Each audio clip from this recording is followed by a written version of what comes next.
Okay, so we got a ton of questions from you guys about the LA wildfires. Yeah. And it seems like you want to like really get into what happened. Yeah. It's obvious these fires were just devastating.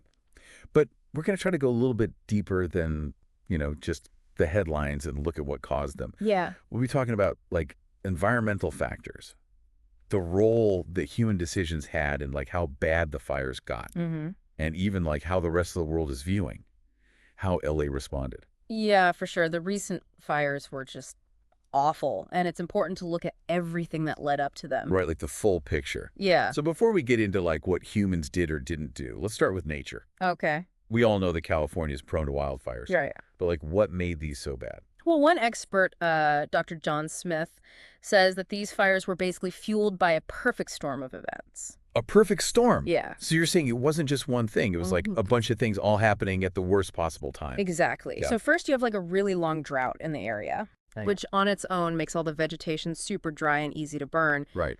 But then you add in the fact that there were a couple of really wet seasons before the drought, which allowed way more vegetation to grow than usual. Oh, so it's like someone went and like added a ton of extra kindling to a bonfire. Yeah, that's a good way to put it. It's just sitting there ready to go up in flames. Exactly. And then you layer on top of all of that the reality of climate change, Right. leading to, you know, hotter temperatures, drier conditions, and fire seasons that just keep getting longer. Wow. So that's three major factors already. Mm-hmm.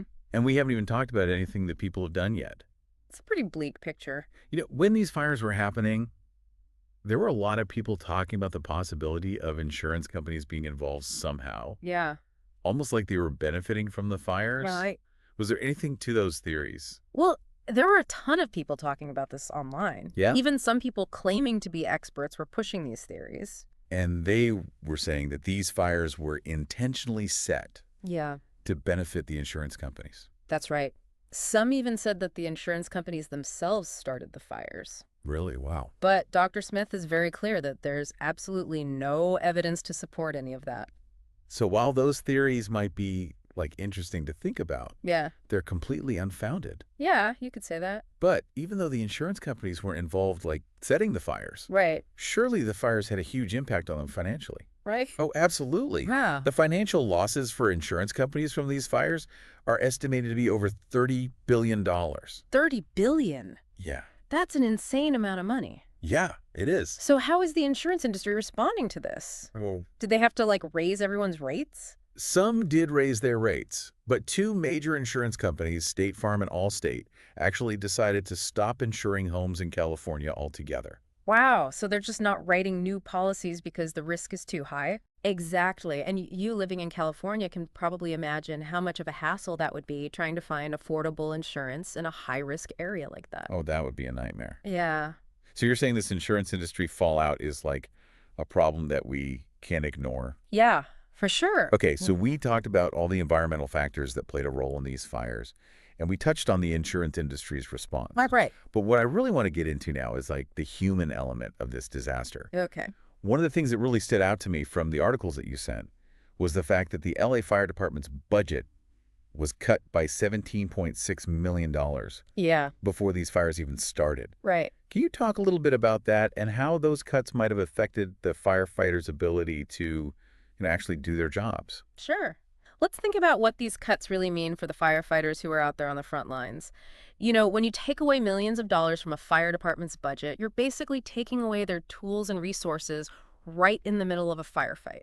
It's like sending them into battle with like one hand tied behind their backs. Exactly. It leads to fewer firefighters being available, less training, and outdated equipment. Wow. Dr. Smith actually gave some specific examples from these fires where the lack of funding clearly made it harder to fight the fires.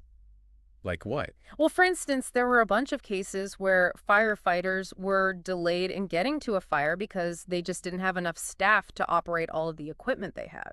So even if they had the trucks and the hoses ready to go, Yeah, they didn't have the people to use them. right. That just doesn't seem very effective, especially with all those environmental factors we talked about earlier. Yeah, it definitely made things more difficult. And it seems like these budget cuts weren't just like a random attempt to save money. Yeah, This was like a deliberate decision by the mayor's office. that's right.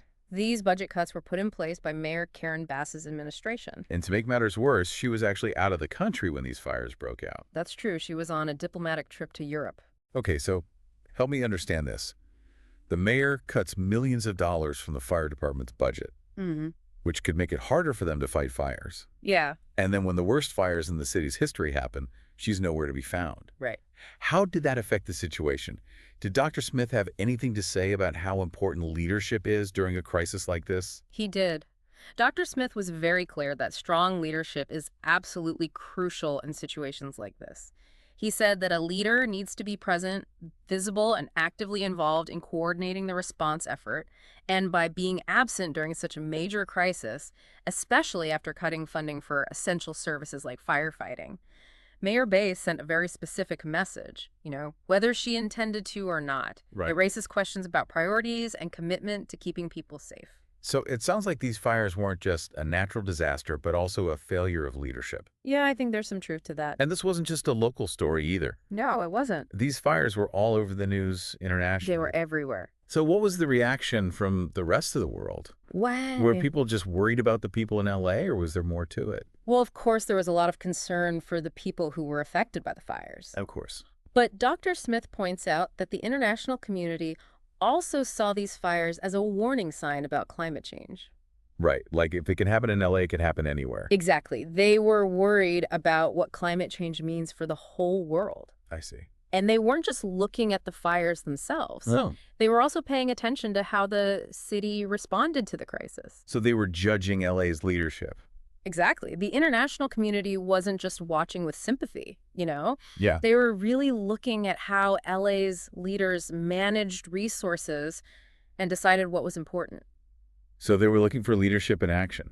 Yeah, you could say that. This is all super interesting. It is. And I think our listeners are really starting to see how complex this situation is. Yeah. We've got this perfect storm of environmental conditions, some questionable budget, cuts a mayor who wasn't around during the crisis. Right. And on top of all of that, the whole world is watching, see what we do next. It's a lot to unpack. It really is. It seems like there's a lot more to talk about here. Definitely. And we haven't even touched on the long-term effects of this disaster yet. Sorry. Both in LA and globally. I think these fires really showed us how vulnerable our cities are, with climate change and everything. It's not just about fighting fires after they start. Right. It's about how we plan our cities, Mm-hmm. how we build our homes, Mm-hmm. how we manage the spaces we live in. So you're saying we need to move away from this reactive mindset Yeah, of just putting out fires when they happen exactly. to a more proactive mindset Right. of preventing them from happening in the first place. We need that same level of preparedness for wildfires that people in earthquake-prone areas have for earthquakes. That's a good analogy. It makes sense. But cities are complicated. They are. We're talking about changing building codes, zoning laws, Yeah. even the way we think about urban planning. Right. That seems like a huge task. It is. Where do we even begin? Well, it's definitely a complex problem that needs a complex solution. Mm-hmm. But Dr. Smith had a few ideas about where to start. Okay, like what? Well, one thing he talked about was creating what he called defensible spaces around homes and communities. Defensible spaces? Yeah. What does that mean? It basically means reducing the amount of flammable stuff near buildings. Okay. Think of it as landscaping with fire safety in mind. So instead of having a bunch of dry bushes right next to your house, Yeah. you'd plant something that's less likely to catch fire? Exactly. And it's not just about what you plant. It's Right. also about how you take care of your property. Okay. Keeping your grass mowed, clearing out dead leaves and branches, all that can make a difference.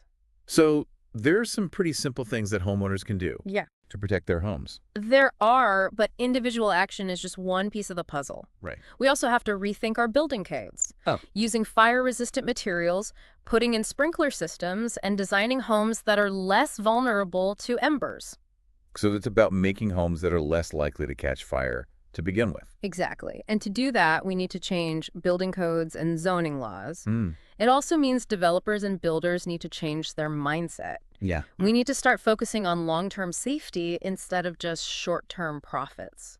And that takes us back to leadership. Yeah. It sounds like these changes won't happen unless our leaders make them happen. You're absolutely right. It takes political will and vision to make these kinds of changes. We've been talking a lot about what the government needs to do. Right. But what about individual responsibility? Yeah. What can regular people do to get ready for wildfires? That's a good question, and Dr. Smith talked about that too. Okay. We can all do things to lower the risk of wildfire damage. Simple things like clearing brush around our homes, Yeah. being careful with fire, Hmm. and staying informed about fire danger levels. So it's a team effort. It is. We can't just sit around and wait for the government to save us No. or expect firefighters to just magically put out every fire. We all have a role to play, and that brings up another important point, community engagement. Yeah. Building a culture of preparedness means working together, Right. sharing information, and helping each other out. It really does take a village. I like that it does. Wildfire preparedness isn't just about what individuals do. It's about communities coming together to create a safer place for everyone. That makes a lot of sense. Yeah. But while we're talking about all this preventative stuff, Mm. I keep thinking about the people who are directly affected by these fires. Yeah. You know, the people who lost their homes, Right. their businesses, their livelihoods. It's awful. The human cost of these disasters is just heartbreaking. It really is. The recovery process for those communities is long and difficult. I can't even imagine having to rebuild your life after a fire like that. It's tough. There's the emotional toll of losing everything, Yeah. the financial strain of starting over, the uncertainty about the future. Right. It's a heavy burden to carry. So what kind of support is there for these people? Well, How do they even start to pick up the pieces after something like this? there are government agencies like FEMA that give disaster relief. Yeah. And there are tons of nonprofit organizations that offer help with housing, food, and other basic needs. So there is help out there, There is. but I'm guessing it's often not enough. Yeah. Unfortunately, the need for resources and support is often much greater than what's available. It sounds like we need to do more to help these communities, Yeah.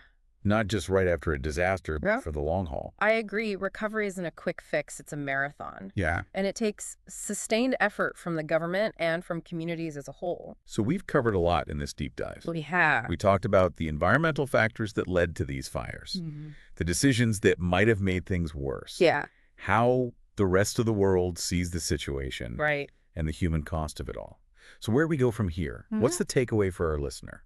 I think that LA wildfires are a stark reminder that climate change isn't just some abstract concept. Yeah. It's shaping our world right now, and its impacts are getting harder and harder to ignore. Right. And it's not just about rising sea levels or melting glaciers. Yeah. It's about extreme weather events like these fires Yeah. becoming more common and more intense. And like we were saying, it's not just climate change that's making these fires worse. Right. Our decisions like budget cuts and, leadership Yeah. choices, Yeah. those things can make a huge difference. Yeah, they really can. The way we prepare for these events and respond to them matters a lot too. Yeah. Are we investing in the right resources to reduce risks? Are we building communities that can bounce back from these disasters? Yeah. These are questions we need to be asking ourselves, as a society, but also just as individuals. It's like we're at a fork in the road. Yeah, We can keep doing what we're doing and just hope for the best. right. Or we can try something different, Mm. something that focuses on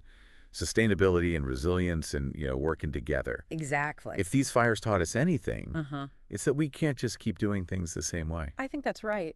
The choice is really up to us. That's a powerful thought. Yeah, the LA wildfires were a wake-up call. Yeah. They showed us what can happen if we don't take action. Right. But they also showed us how strong and compassionate people can be. Yeah. We saw communities coming together to support each other. Uh-huh. Firefighters putting their lives on the line to protect others. People from all over the world offering their help. It's inspiring to see people step up like that. It really is. It reminds us that we're not alone in this. But we can't just rely on individual acts of kindness. No, we can't. We need big changes to really fix these problems. You need systemic change, for sure. So as we wrap up this deep dive, Okay. I want to leave you with one last thought. You're right.